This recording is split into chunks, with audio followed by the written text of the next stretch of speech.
You're listening to the Show We Go Baseball podcast.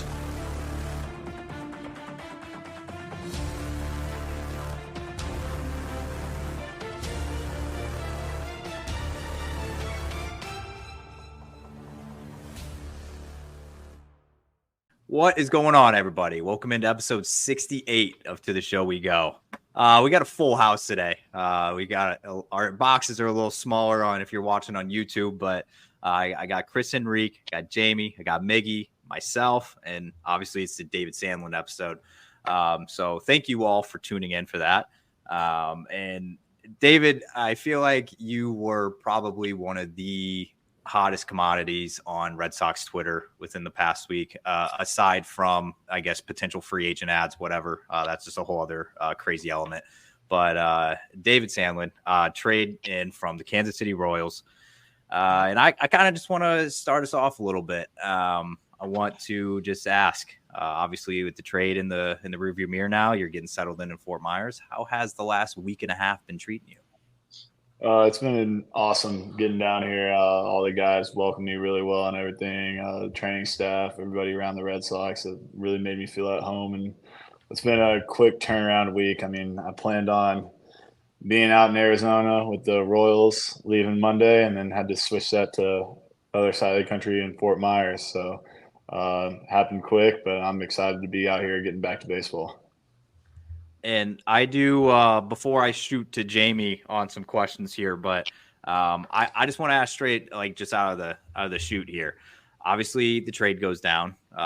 First time you've ever been involved in something like that. So can you just kind of take us through a little bit of, I guess, you know, when you found out? I'm sure it was a surprise to you. I'm sure you weren't expecting that on the bingo card for the week. But can you just take us through, I guess the day of the trade and I guess the first couple days with being a member of the Red Sox? Yeah, so I was actually down in Arlington for the OU baseball series, opening series down there. So I went to the game that night, got to talk to some of the people in the Royals organization and everything. And then the next morning, my alarm goes off in the morning. I was like, I kind of want 15 more minutes of sleep. So shut it off, set it for 15 minutes later. And then my phone started buzzing, and I saw it was our head of player development with the Royals. I was like, okay, I wonder why he's calling me. Started off with a normal conversation and everything, and then he told me that I had been traded from Kansas City to Boston, and it kind of like shocked me for a second. I didn't register it, and then kind of got talking, said like, hey, the news will break soon, but you should get a call from the Red Sox here soon. So like got off the phone, and I think my dad, who was with me at the time, and my roommate from junior college, kind of like looked at me, and they could tell something was up. And so I told them that happened, and then got on the phone with some of the people inside the Red Sox organization. And from there, it was just kind of a whirlwind. Obviously, kind of got crazy on Twitter there for a second. And all my friends across any team I've ever been on texting and calling me, coaches texting and calling me and everything. So it was a lot of phone calls with people inside the Royals organization getting my farewells and everything, and then a lot of calls getting planned to get down here and get to work with the Red Sox. And one follow up, and Jamie L, you can butt in after, but what was it like? I guess once it did kind of sink in, you know, you were officially now a member of the Red Sox, and I'm sure you had plenty of introductory calls from, like you said, the staff in the Red Sox org. But I guess what were your first, I guess, takeaways from getting the chat with, I'm assuming, Craig Breslow and company? I mean, it was awesome. Obviously, it was an honor to get traded for a guy at the magnitude that John Schreiber really had for the team, for Boston and everything. Has had some excellent years in recent memory out of the relief position in the bullpen. So I thought that was obviously really cool, and I figured out that it was a 1-for-1 trade with him. But then getting to talk to them, I think they were just excited to get me down here, get some bullpens going, get ready to work. And I was on the same page with the injury last year. It's been a while since been in a game situation. So just getting ready for that got me really fired up and ready to go. And going back to your college days, what was it like to play in the College World Series and that run you and the Oklahoma team went on? Man, that it was surreal. Playing in front of 25,000 people, whether they're cheering your name or cursing your name, cheering against you. I mean, it was an electric atmosphere. And it's always a goal for any guy that plays at the Division One level, and it's a truly special experience. And it's something that I know me and all the guys on that team and the guys on the other teams that were there will carry with us for a long time, and it really helps you kind of build that confidence to play in front of that crowd to move on to the next level, and you'll play in front of similar crowds even in the minor leagues. And I saw you and your teammates called yourselves a bunch of Davids. Going to that, what's kind of the backstory with that? So I think we kind of saw ourselves as the biblical story, David versus Goliath. We weren't the biggest team. We didn't have the most power. We didn't throw the hardest necessarily or anything like that. We were just a bunch of scrappy dudes that wanted to go out there and get the job done every day, playing juggernauts that of college baseball that people saw, such teams as like Tennessee and stuff like that. So we kind of carried that motto of David's because no one really expected us to win or play to that magnitude. And did you get to explore a lot of like outside the stadium during it? Can you say that again? Did you get to explore like a lot of Omaha, kind of doing stuff outside the stadium? No, they kind of kept us under wraps, and I think we were really just focused on baseball. We got to go see the old grounds at Rosenblatt, and that was really it. I mean, most of the time, other than that, we were either practicing at the hotel, just hanging out, or we'd go watch other games at Charles Schwab. You can't really talk about the College World Series without, referencing back to your 12 strikeout game. Kind of how often do you go back and relive that? Sometimes I'll go try to watch it if I'm in a slump or something, just to try to get back that confidence and that fire I had that game and everything. But I try not to hang up on it too much because a lot of people forget I also had a not so good outing out of relief in the College World Series. So I have a mixed feeling and everything about it. Like, obviously loved what I did that game. I had a great game plan from Skip, and Jimmy behind the plate called a great game. But I mean, it was just another game. Just wanted to go out there and help my team win. I did. So I think Miggy brought this up earlier, and I was curious about it too. Obviously going from a JUCO to a program like you did, it seemed like a pretty large step to take. So was it kind of like when you got to OU, was it one of those things where it was just like, holy cow, like this is like a next level to what you were used to? Some aspects, yeah. I mean, I think I was truly blessed to go to play at Eastern Oklahoma State the years I played there. The coaching staff there, Justin Oney, Noe Rees, and Matt Parker were phenomenal, and they really tried to build us up to get us ready for that next level, Division One, Division Two, wherever we all decided to go. Obviously, facility wise and stuff like that, training staff, those are all going to be upgrades with the bigger budget and everything, and being at a bigger school. But I mean, other than that, we had the technology like Rapsodo and stuff at junior college. Had a good weight plan, good pitching plan, and everything. So all that kind of stuff was an easy transition. The baseball side was a very easy transition to the Division One level. And so, go ahead, Miggy. No, I was just going to talk about, you were at the JUCO during the time of COVID. Obviously, you had a shortened season and everything like that. What kind of kept you mentally there, trying to stay on the course to, eventually reach your childhood goal, become professional and everything? I think it was a mixture of the year I started off having. My first year at junior college was a little bit underwhelming to myself and wasn't what I wanted it to be, and I knew I could do better. And then, of course, with COVID happening and everything, I knew that kind of showed me that baseball can be taken away at any moment, and so can really anything that we do. So I really spent that time in that off season and everything. I think I texted my pitching coach more than he wanted to deal with me during that COVID time, just game planning, what I should be working on, what lift styles I should be doing, what drills. People like, I know the big guy with velocity at that time I was junior college was Luke Little, kind of the drills he was doing, drills Verlander would be doing. So I think it was a mixture of me just wanting to be better because I knew I could be better, and just realizing that, like, man, who knows when this game's going to go away, when my last game's going to be. And I want to talk about you as the pitcher now. So obviously you have gotten your feet wet in professional ball. You've made it up to high A in the Royal system.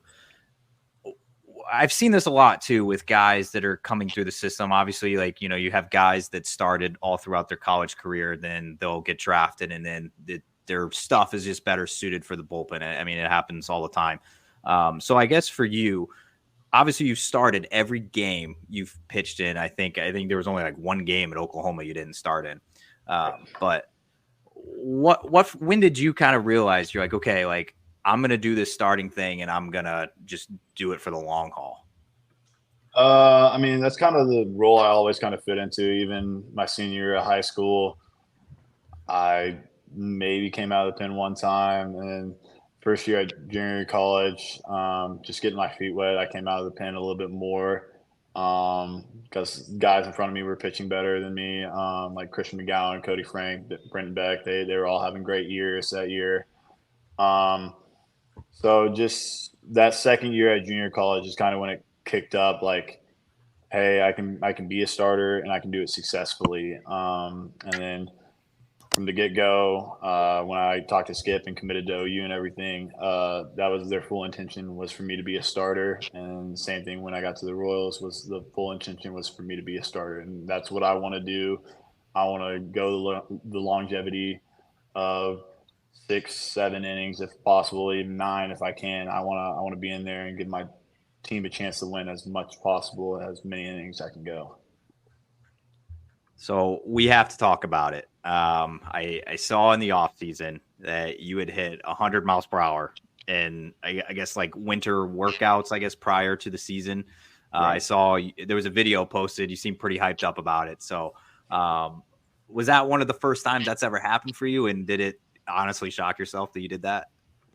Yeah, it was the first time. I don't think it was shocking to me. I think it was kind of unexpected for it to happen so quickly, but I know kind of how hard I've been pushing myself, especially post-injury and everything, to get my body right, taking nutrition a lot more seriously, and then just everything I've done up at Pitching Works in Oklahoma City to make my mechanics as dynamic as possible, getting down the mound efficiently as possible.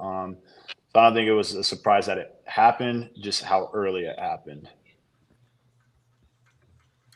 I want to jump in real quick. So, excuse me. Red Sox have not been known for developing starting pitching, especially high-end starting pitching. You're coming over to the organization with that reputation that you can be someone to be at the top of the rotation potentially for this team in the future. What have the Red Sox kind of talked to you about as you've kind of transitioned into the organization, of their expectations of you right off the bat? I mean, just the basic stuff so far. Only got one bullpen under my belt down here, but I mean, everything I've talked to them about is just normal stuff. Just get in the zone, win early ahead, throw competitive, nasty pitches in the zone, and just win against the hitter. I mean, just go out there, compete, and as long as you go out there and compete every pitch, no matter who the hitter is, no matter what the count is, no matter what the score is, like, that's really all that matters as a pitcher, is just have that same mentality from pitch to pitch, batter to batter. It doesn't matter. What did you know about Andrew Bailey before coming to the Red Sox organization? Not really much. I kind of, when I was with the Royals and everything, just focused on pitching. Now with Boston, I'm just going to be focusing on pitching. Don't really pay attention to anything outside or anything like that. So you've never been a look at the prospect rankings or any of that? You've never like really paid attention to any of that? No, I mean, sometimes I'll do it to just see where guys are and everything. Especially like buddies of mine to see how they're doing. I'll see them on a prospect list on Instagram or something. And I'll be like, okay, and go refresh their stats and everything, see how they're doing. But personally, for myself, or just to look at them, it don't really matter. Those stats don't fall, or those rankings don't follow you out onto the field, and those guys are human too. They'll have bad games, they'll have good games, and so will guys that are not on those lists. So I played plenty of guys last year that I believe probably should be on their organizational list that probably aren't on there. So I don't pay attention too much to that stuff. I feel like it's like a common theme with a lot of guys that we've talked to in AAA as well. I feel like a lot of them don't really care too much for it. But I did want to talk about obviously about your fastball that you hit 100 during the off season, but I saw that you also threw a slider, splitter, and a curveball, I think. So how did what made you land on the arsenal that you currently have? And I guess when did you kind of develop the secondary pitches? So I've always just been a four-seam fastball guy. First pitch, I learned how to throw and everything. Curveball has probably been with me. That was the second pitch I think I learned, and that's been with me probably since sophomore year of high school.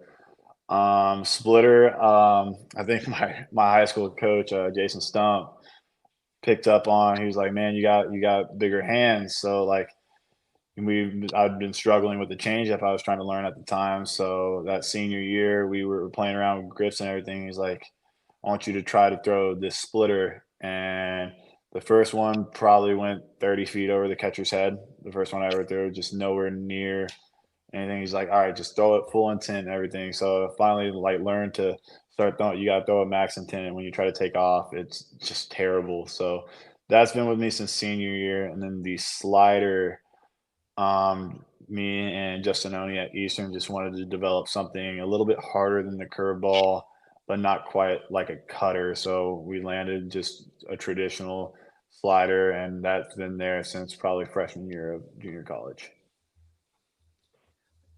When did you start seeing, I guess, your velocity start ticking up to where it is currently today? Obviously not including like the 100 you hit, but I guess just when did you start to see that like growth? Was it during college? Was it like right after you turned professional? I think it was a little bit both, because at junior college, I think I topped 88, or not 88, 98 that year. That COVID off season, everything, the elongated off season, really learned to fall in love with the weight room and learn mobility and everything like that to balance it out. So I think that's when the first initial velo jump hit, because that summer was the first time I hit 95. And then velo ticked up then it kind of backed off at OU. Really just at OU, focused on pitchability and everything, and learned how to sequence guys and work the strike zone. And then I tried to combine the two when I got with the Royals and everything that off season. Worked on getting my strength back up, and worked on being athletic, but being in control while being athletic on the mound. So Jamie, Miggy, and Chris, before I hop into a speed run, I want to see if you guys have some things, anything drawn up right now. I got one more. What were some adjustments you had to make and differences you noticed between college ball and your first year in the minors? I think the biggest adjustment I actually had to make was don't overvalue the hitters. Obviously, you think like, oh, you're in professional baseball now, like these guys are just gonna demolish something, and like obviously they are better hitters, and they will have better tools and everything. But as long as you execute your plan on the mound and execute pitch to pitch, like they're still human. They're still a hitter that you fail 7 times out of 10. They're a Hall of Famer. So it's just not overvaluing them to where you start nibbling on corners, and that's when your walk rate and everything goes up. Just attacking them like any other guy is at the plate. Chris Now, kind of mentioned like what goals the Red Sox had set for you. What goals have you, personally set for yourself going into this season? Joining the organization, everything. I mean, I think my biggest goal is just carry that attitude out every game. Just that kind of F you attitude. I'm gonna throw 4-pitch arsenal down your throat for 6 to 7 innings, and you're not gonna do anything about it. But I think just continue to working on my stuff, get the fastball, keep that metrically where it is, increase the off speeds metrically to where the Red Sox and I think they should be, and just keep the strikes up, balls down, walk rate down, strikeouts up, just simple stuff like that. Chris, did you? I was gonna say I love with the mentality, like that the way you just mentioned with that, like the FU mentality. Like I think when people hear that when we go into like the podcast, that's the type of stuff that Red Sox fans like to hear. What when you get on the mound, like what do you do like pregame to kind of get yourself psyched for it? Is there any sort of certain ritual that you do? Like what's like a typical game day look like for you? So the night before, actually, I usually watch just one of the Star Wars movies. Doesn't matter which one. I will watch a Star Wars movie. Typically, it tends to be Revenge of the Sith more than any of the other ones. But the day of, I mean, I'll just be in the locker room, listening to music, and I mean, just being in that atmosphere of playing a baseball game. And that's why I love being a pitcher so much. It's really you got 8 guys behind you, but it's you versus him when you release that ball. So that one-on-one matchup really just gets me fired up to be someone one-on-one like that. It's a lot of fun to just stick it to them, say you're better than them, and they have to deal with it till the next time they come around the order. What's your favorite Star Wars movie? Is it Revenge of the Sith? Oh yeah, absolutely. What's your least favorite out of everything that's been released? Probably I think it's episode 8. I forget what the name of it is now. The one after Force Awakens. I can't even remember. Last Jedi. That one's all right. Not great. Why is Star Wars the go-to movie in that situation? I don't know. I've always just been a really big Star Wars fan. And it's kind of something I started doing with one of my roommates at OU, Carson Atwood. We one week had a Star Wars marathon, and I think that was the week that I went and pitched down at Globe Life against Texas, and that was my first and only shutout that year. And against that kind of team, that rival, it kind of just stuck with me since then. And being an avid Star Wars fan, like those movies kind of get me, I guess, fired up a little bit. That is 2 episodes in a row, by the way. We had I don't know if you've gotten to meet the Aussie in the Red Sox camp, Adam Bates. You would know if you talk to him because his accent's pretty good. But he watches. He said Star Wars is his go-to. Revenge of the Sith is his movie that he watches before he pitches, and you'll meet him eventually. If you hear the Aussie accent down in the locker room, you'll know it. He just got here from Australia, so. Perfect. I'll ask him if he wants to come over sometime and we can watch together. Man. It'd be good commentary, man, with the accent, man. It's so nice to listen to. It's something interesting. But all right, guys, I got a speed run, and we're gonna do it a little differently here. So when I ask a question and like when we get the answer, like all 3 of you guys can just like if you guys just got stuff you want to add, just throw it in there. And it's not really gonna be a speed run, but whatever. If you're up for it, David, I got like 17 questions. All right. Let's do it. They're non-baseball related for the most part. So okay. It's to get to know you like off the diamond a little bit because that's what we like to do here at the show. Okay. You might have already answered this first question, but I got to start it out because it's good dialogue. But are you a movies, shows, or live TV guy? Movies. Absolutely. All right, so you may have also already answered this, but what is the best baseball game you've ever played in? Like, what is the most memorable one that sticks out? The College World Series game against A&M. It's fair. Give me a song that's on repeat in your head. Enter Sandman by Metallica. If you had a walkout song in 24, would that be that? Every year. Every single year. Okay. You're a young guy, but so I'm gonna modify this a little bit because I usually have to. So you're ripe 23. So by the age of 28, you want to have accomplished what?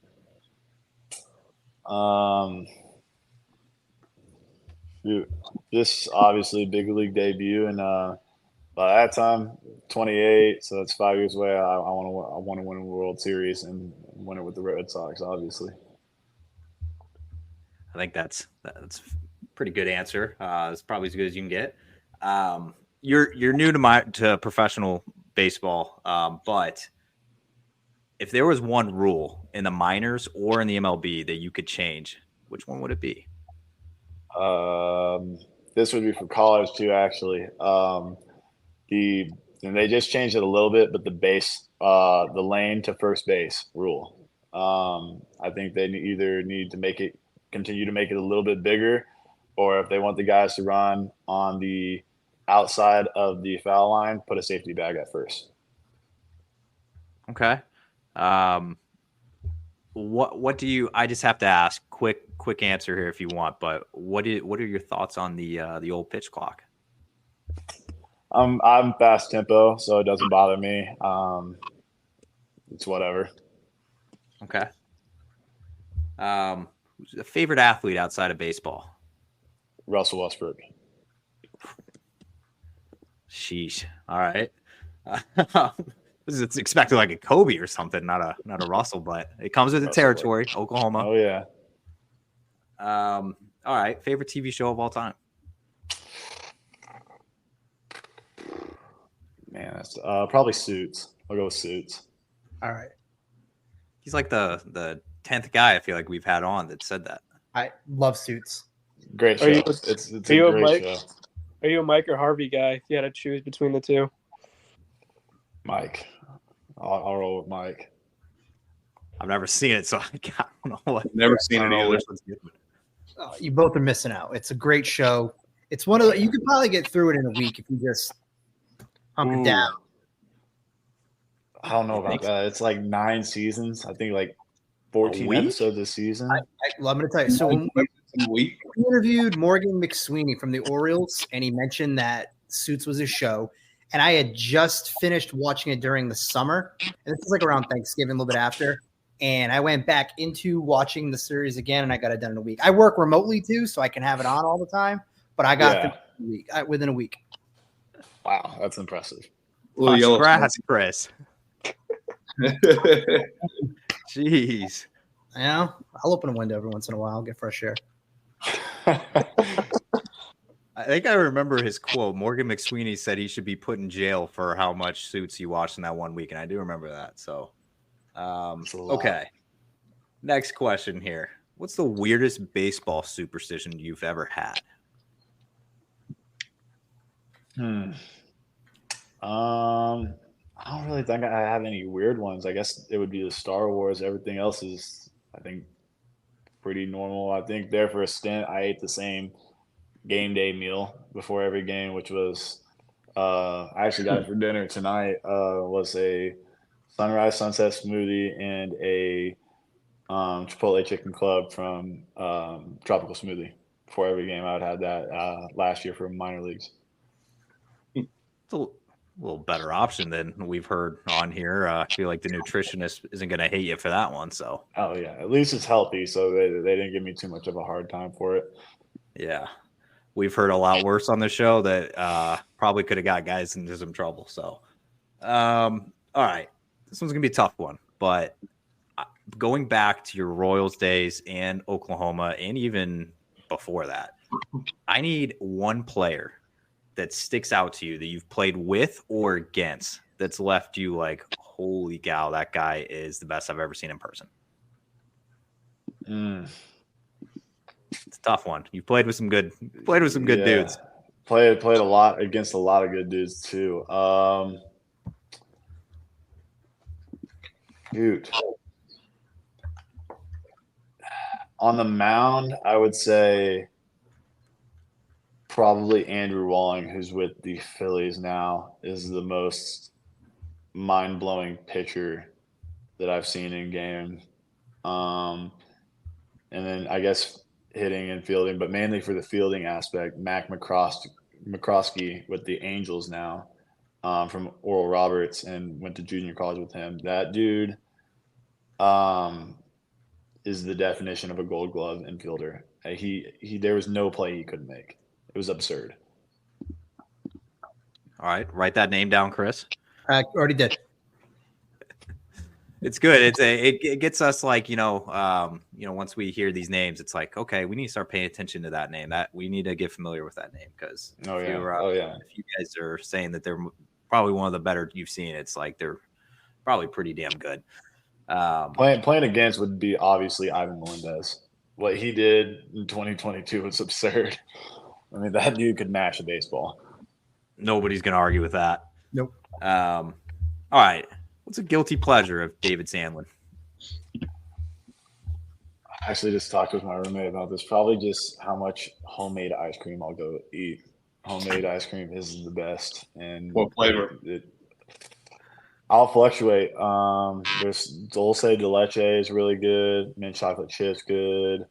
Butter pecan, just chocolate. I mean, I'll eat any flavor. It's just the homemade aspect of it just kicks it up a notch. Did you see a few years back the mac and cheese ice cream that came out? Okay, not that. No, I can't swing with that. But how about the ranch? Yeah, that'd be a little excessive even for me. Wish I could eat ice cream, guys. I'm just like, I'm not built for it anymore. I don't know why, man. I turned into a weirdo. We'll do it for you. Yeah. Let's get on a food kick here. I got some food ones for you. Hopefully you've eaten. It's already 7:30, so hopefully. What's a go-to pregame snack? Pregame snack, I'm actually a big fan of either a Rice Krispie treat or sweet tart ropes, the strawberry ones specifically. I usually will get a little bit of those for the simple sugars in them to just give me a little bit of go at the start of a game. All right. Worst topping to put on a pizza, then give me your best topping. I can't deal with pineapple. The pineapple is just that one's stressful to me. The controversial one, man. The best is either pepperoni, or I would say second to that is probably jalapenos. All right. This one's important. So you're officially now. Well, I guess you never went to OU when they were in the SEC, obviously, because it's about to happen. But right, I have a lot of faith in you just because you went to school in the Southern state. So I need your favorite fast food fried chicken chain.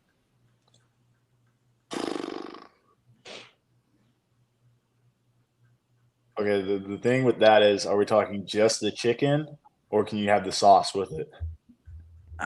I'm nervous when you add that part in because I've had some. If you have to add sauce, it's not good chicken. I like that. Well, the sauce just takes it over other chicken. The Cane's. The Cane sauce just kicks it That's above. what I said what I said. Come on, man. Without the other sauce. than that, okay, then I'd probably just stick with Chick-fil-A, just something simple. All right, man.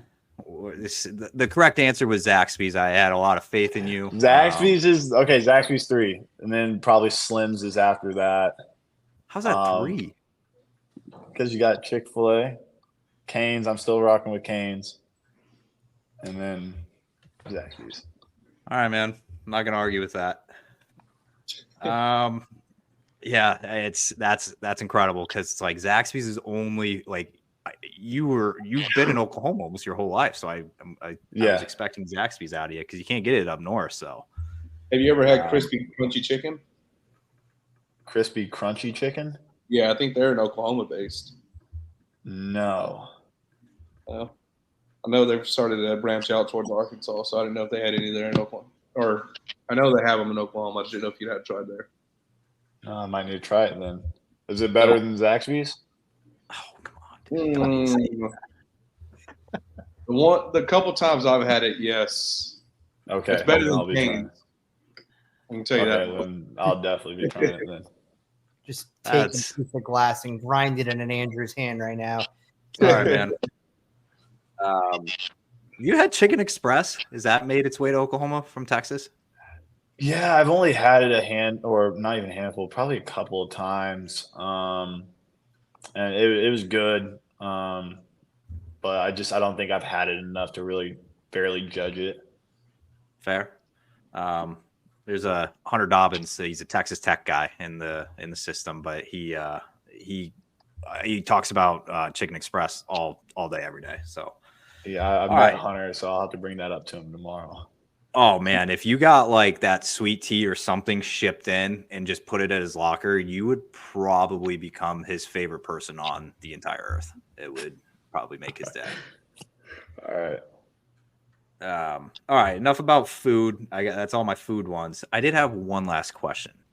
Okay. And it's Oklahoma related. When did it, I guess, officially become a thing for you that you hated the Longhorns? Easy. Shots fired. I mean, it was kind of just living in Oklahoma. You kind of grow up around it. And then I kind of started to understand it when I started to heavily become an OU fan. Like I watched OU, rooted for them more often than Oklahoma State growing up. And then when Baker was there, that's what kind of ignited it in me. I was like, oh my gosh, like I love this guy. And then I was like, this university is awesome. And then when I got there, just kind of seeing how Texas fans would interact with us, and especially that series down there, I got on the mound. I heard my name getting called several different things, and that's when I was like, all right, like I'm gonna get after these guys and screw over this fan base. Like this is on them. If I do good, they fired me up. So I love it. I mean, well, I'm a Mizzou guy, so I mean, I don't really. We get beat by everybody, but we don't like Texas. I'll tell you that. So, and we used to not like Oklahoma, but we don't play them anymore. But all right, well, as long as you don't bump into Chase Shugart or David Hamilton, I think you should be fine.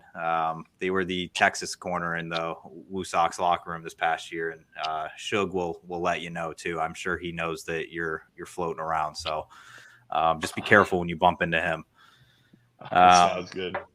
All right, guys, let's empty the bench here. David's giving us like 40 minutes at a time. All you guys, what do you got left in the tank? When you're not on the baseball field, what are your favorite things to do just in your spare time? Usually just either golf, playing video games, or just hanging out with either my girlfriend or some of my buddies, just doing whatever we think is going to be fun that day, I guess. Just hanging out with people, being social.